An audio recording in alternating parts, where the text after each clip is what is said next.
નમસ્કાર દર્શક મિત્રો, જીટીપીએલની ગુજરાતી ચેનલના સર્જક સાથે સંવાદમાં આપનું સ્વાગત છે. દર્શક મિત્રો, આજે સર્જક સાથે સંવાદમાં ડૉક્ટર નરસિંહદાસ વણકર સાહેબ સાથે મળવું છે. જીટીપીએલ પરિવાર વતીને આપ સૌ દર્શક મિત્રો વતી સ્ટુડિયોમાં એમનું સ્વાગત કરીએ. નમસ્કાર નરસિંહભાઈ. નમસ્કાર ભાઈ. આપનો જન્મ ઈડર બાજુ, જી, કોટડા, નાના કોટડા. જી. જી. પ્રાથમિક શિક્ષણ ક્યાં લીધું નરસિંહભાઈ? માધ્યમિક શિક્ષણ ક્યાં લીધું ને ક્યાં સુધી ભણ્યા આપ? જી. મારો જન્મ નાના કોટડા, તાલુકો ઈડર, જિલ્લો સાબરકાંઠા થયેલો. મારું પ્રાથમિક શિક્ષણ નાના કોટડા પ્રાથમિક શાળામાં, ત્યાર પછી 7મું ધોરણ નેત્રામલી મિશ્ર શાળામાં, ધોરણ 8 હાઈસ્કૂલ સેઠ બીજી હાઈસ્કૂલ જાદરમાં 8મું ધોરણ ભણે. ત્યાર પછી નેત્રામલી હાઈસ્કૂલ નેત્રામલીમાં નવી સ્કૂલ બની અને 9, 10 અને મેં જૂની મેટ્રિક 1970માં પાસ કરી. વાહ.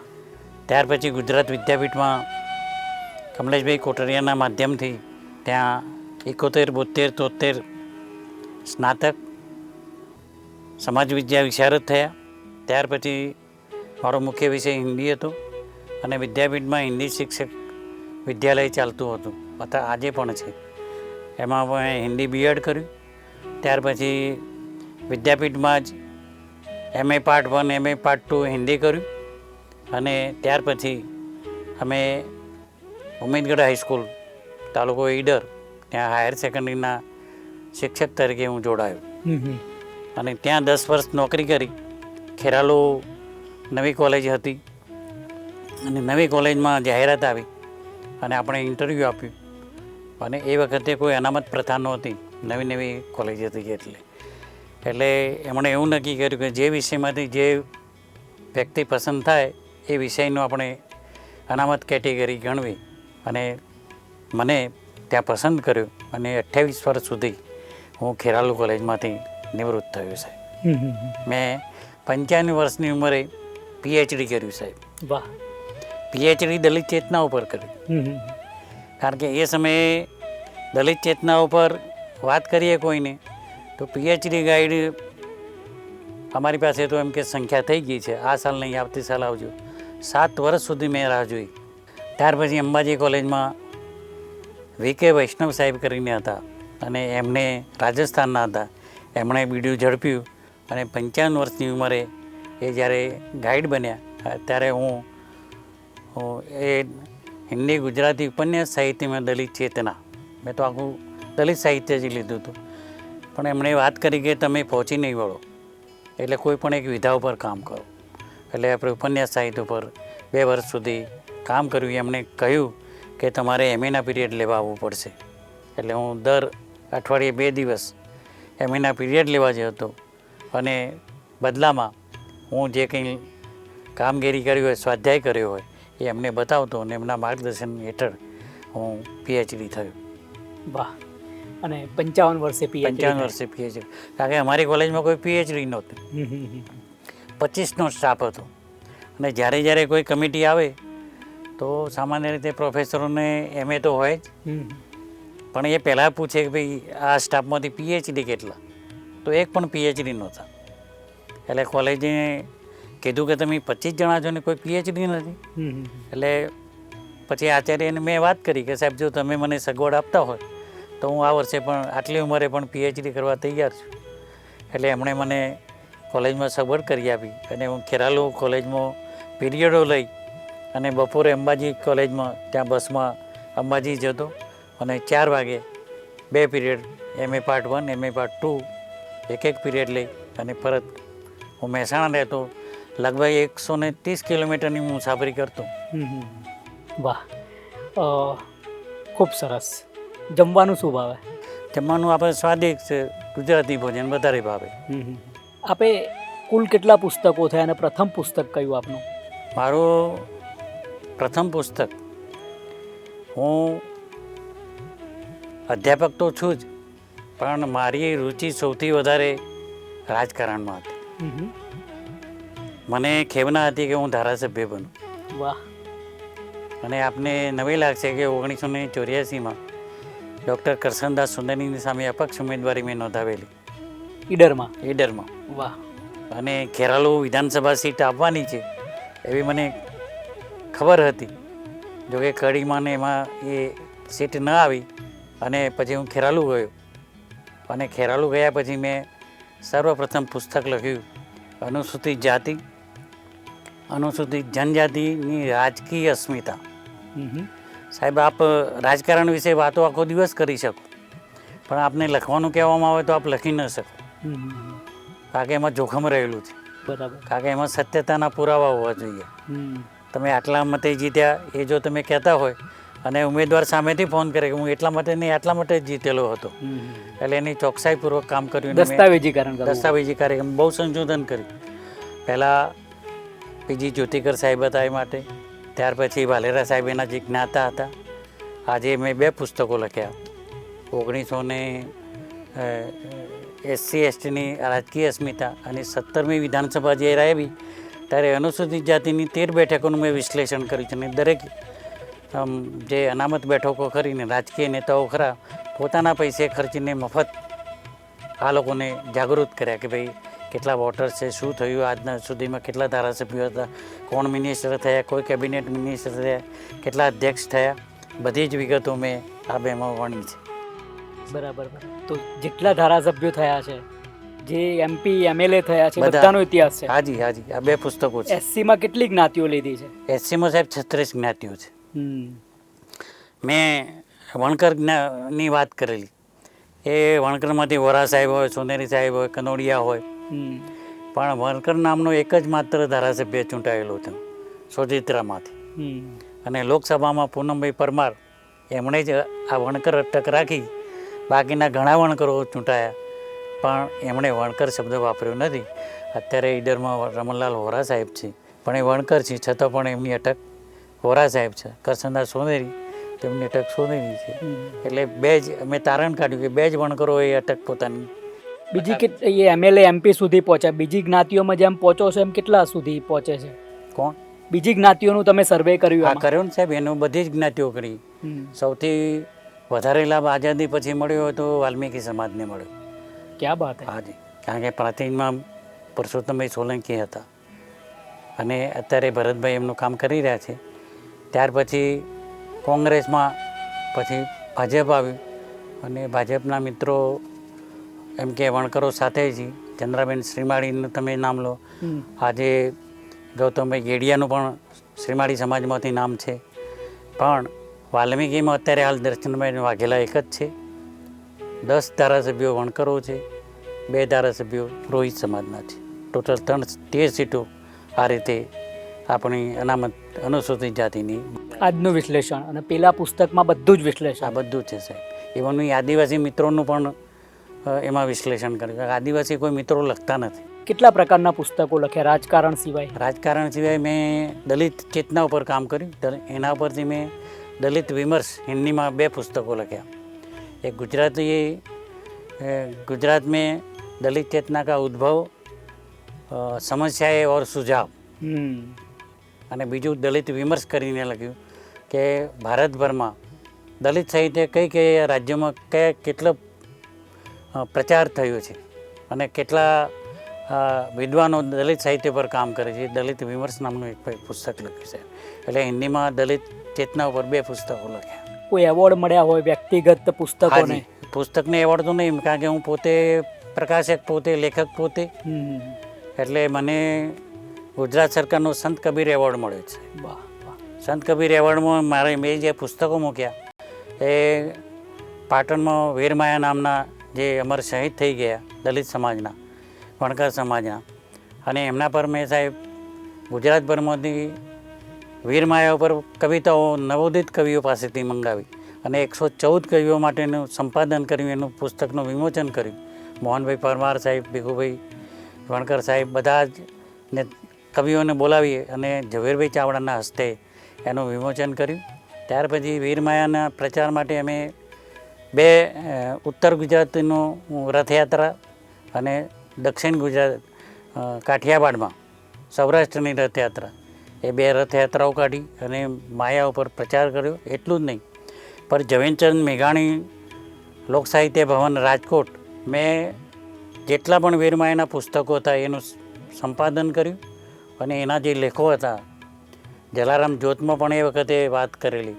ત્યાર પછી જે જાણીતા જોરાવરસિંહ જાદવ સાહેબ, પછી ત્યાંના પાટણના જે ત્યાંના ખ્યાતનામ સાહિત્યકારો હતા એ બધાનું લઈ અને એક પુસ્તક ઝવેરચંદ મેઘાણી સાહિત્ય પ્રકાશન તરફથી પ્રકાશિત કરવામાં આવ્યું. હરિજન સંત અને લોક સાહિત્ય દલપત શ્રીમાળીનો બહુ મોટો ફાળો હા, છે. એમાં અમે પ્રથમ પ્રકરણ માયા વિશે જ છે. સૌથી પહેલા જો કોઈ જાગૃતિ કે આપી આવી હોય તો એનો યશ દલપતભાઈ શ્રીમાળી સાહેબને જાય છે.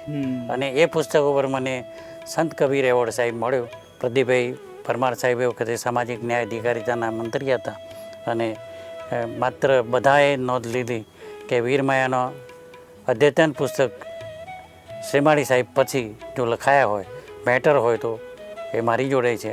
ઝવેરભાઈ ચાવડાને યાદ કરવા પડે. આજે કિરીટભાઈ સોલંકી એના પ્રમુખ છે અને 13 કરોડ રૂપિયાની ગ્રાન્ટ આપી છે અને એ સ્મારક ધીરે ધીરે પ્રગતિ કરી રહ્યું છે.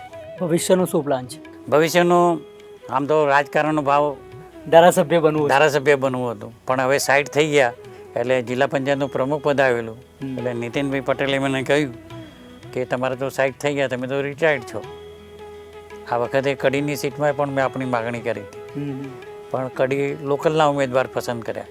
એટલે હવે બાકીનું સહેજ જીવન સમાજ સેવા કરવાની, ઇનામ વિતરણના કાર્યક્રમો કરવાના. અમે હિન્દીના દલિત અધ્યાપકો અને બધા જ અધ્યાપકોનું મંડળ ચલાવીએ છીએ. એ હિન્દી દલિત સાહિત્ય અકાદમીનો હું પ્રમુખ છું. દર વર્ષે આંબેડકરને લગતા અમે સેમિનારો કરીએ છીએ, મિત્રોને બોલાવીએ છીએ અને હિન્દીનો પ્રચાર પ્રસાર થાય, કારણ કે મારો વિષય હિન્દી છે.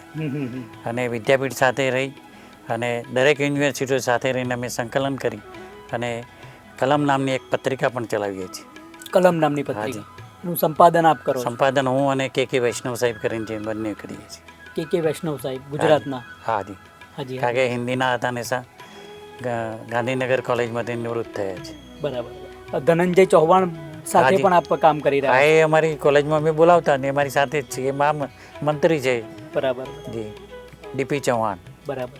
એમણે યાદ નામનો જે બીના વણકર છે એમનો કાવ્ય સંગ્રહ હતો એમનો અનુવાદ કર્યો છે અને હાઇકુ ઉપર એમણે પુસ્તકો લખીને હાઇકુ ઉપર એમના એક મિત્રએ પીએચડી કરી છે. એ હાઇકુ સંગ્રહમાં મારી પ્રસ્તાવના છે. જી, અચ્છા. કારણ મેં જોયું નથી પણ એ જી જી. આ કોઈ તમારા સંગ્રહમાંથી, ધૂળની ડમરીમાંથી એક ફકરો, 2 લીટી દર્શક મિત્રો માટે વાંચો. ચોક્કસ. ગમે ત્યાંથી. જી જી. થોડીક જ વાત કરીને મેં જે ધૂળની ડમરીમાં વાત કરી છે એમાં એનું ટાઇટલ છે ધૂળની ડમરી અને એક પ્રકરણ ધૂળની ડમરીનું છે. નાના કોટડા ગામમાં હોળી પ્રગટાવવાનો રિવાજ હતો. એટલે પહેલી હોળી સવર્ણ સમાજની પ્રગટાવવામાં આવે અને ત્યાર પછી દલિતોની પ્રગટાવવામાં આવે. અને એમાં નિયમ એવો હતો કે જે ગામનો મુખી હોય એ જ મુખી એનું સંચાલન કરે. એટલે હું જ્યારે BA થયેલો પછી મને એમ થયું કે મુખીની જાહેરાત આવી અને મુખીનું મેં ફોર્મ ભર્યું તો ગામ ભેગું થયું કે તમે મુખી થશો તો હોળી કોણ પ્રગટાવશે, તમે એમાંથી રાજીનામું આપી દો. અને એ પ્રસંગ મેં આમાં લીધો છે. પ્રથમ ગામની હોળી પ્રગટે, પછી દલિતોની. બ્રાહ્મણ, વાણિયા, ક્ષત્રિયો અને ઇતર કોમો જે હમ સબ હિન્દુ એક એના નારા લગાવે છે, બધા થઈને તેમની એક જ હોળી. જ્યારે 80 ગણના વણકરોની તેની ઝેરોક્સ આવૃત્તિવાળી હોળી. પરણેલા યુવકો આખો દિવસ ઉપવાસ કરે, પરણેતરના સાફા બોધે, પાણીનો કરશ નારિયેળ લઈને ગદરે એકઠા થાય. ચેનવાભાઈ સદાતપુરાથી આવે અને તે હોળી પ્રગટાવે. ઘઉંનો પાક હોળીના જરોળમાં શેકાય. ઘરૈયા નારિયેળ પકડી ડેભોલ નદી તરફ દોટ મૂકે, સ્પર્ધા થાય, અરસપરસ ધાણી વેચાય. સ્ત્રીઓ લેકા સાથે પાછા ફરતા લોકગીત ગાય. જ્યારે હોળી પ્રગટી છે બધું ફેરા ફરે, નવજાત નવ શિશુ હોય એને ખોળામાં રાખે અને નવપરિણીત પુરુષો પણ હોળી ફરે. પછી જતી વખતે એક લોકગીત ગાતા હોય છે, એ લોકગીત મેં લખ્યું છે. હોળી હોળી તમે શું કરો મારુંજી, હોળી તો આજ ને કાલ રે, જીવો જાગો તો હોળી રમજો મારુંજી. એટલે એવી વિભાવના વ્યક્ત કરવામાં આવે કે તમે ઘણા વર્ષ લાંબુ જીવો અને આ હોળીનો પ્રસંગ માનભેર ઉજવો. એવો મેં આ ધૂળની ડમરીમાં એક આ ફકરો લીધેલો છે. વાહ વાહ. આજના સાહિત્યકારોને અને આપનો સંદેશ શું કરવું જોઈએ કેળવણીકારોએ, હવે વાલી મિત્રોએ, મુખ્ય વાત વિદ્યાર્થીઓએ? એ છે કે ગુજરાત સરકાર, ભારત સરકારે દલિત શબ્દ પર પ્રતિબંધ મૂક્યો છે. હમ. અને એના કારણે કેટલાક મિત્રો પોતે દલિત હોવાનું અથવા તો દલિત સાહિત્યકારો હોવાનું કહેવા માટે અસમંજસ ધરાવે છે. ખુલ્લાઆમ થઈને બોલી શકતા નથી કે હું દલિત કવિ છું અથવા તો કેમ સાહિત્યકાર. પ્રતિબંધ મૂક્યો છે? પ્રતિબંધમાં દલિતની સાહેબ બે પ્રકારની વ્યાખ્યા છે. એક સમાજશાસ્ત્રીય વ્યાખ્યા માની લે કે દલિતો એટલે કે વંચિતો છે, જે શોષિતો છે, પીડિતો છે, નિસહાય છે. સમાજશાસ્ત્રની દ્રષ્ટિએ આ બધા દલિતો છે. એમાં પછી બ્રાહ્મણ પણ આવે, ક્ષત્રિય આવે, વૈશ્ય આવે અને શૂદ્ર પણ આવે. ત્યારે સરકારી કાયદાઓમાં અનુસૂચિત જાતિને જ જાણે કે ઇજારો આપ્યો હોય અથવા તો દલિતોએ ઇજારો લઈ લીધો હોય એવી વાત અત્યારે હાલ પ્રવર્તે છે કે ભાઈ આ એટલે દલિત સાહિત્ય. માત્ર પ્રવીણ ગઢવી જે કહેવા કે કેશુભાઈ દેસાઈ જેવા જે સવર્ણોમાંથી રચનાઓ કરતા હો. ગઈકાલે જે ઉમાશંકર જોશીની જન્મજયંતિ ગઈ તો રચો રચો ગગનચુંબી મંદિરો, એ વખતે પણ આ દલિતોની જ વાત મૂકતા હતા. પણ અત્યારે હાલ જાણે કે બે ભાગ પડી ગયા, દલિત અને લલિત. અને તમને જાણીને નવાઈ લાગશે કે દલિતોના પણ બે સંગઠનો છે.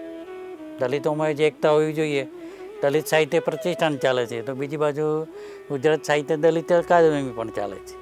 એટલે અને મોટી તકલીફ એ છે કે જે સાહિત્યના માણસો છે, પ્રોફેસરો છે, એ તો કોઈ ભાગ જ લેતા નથી. દલિત સાહિત્ય જો જીવતું હોય તો બિન સાહિત્યકારોથી જીવે છે.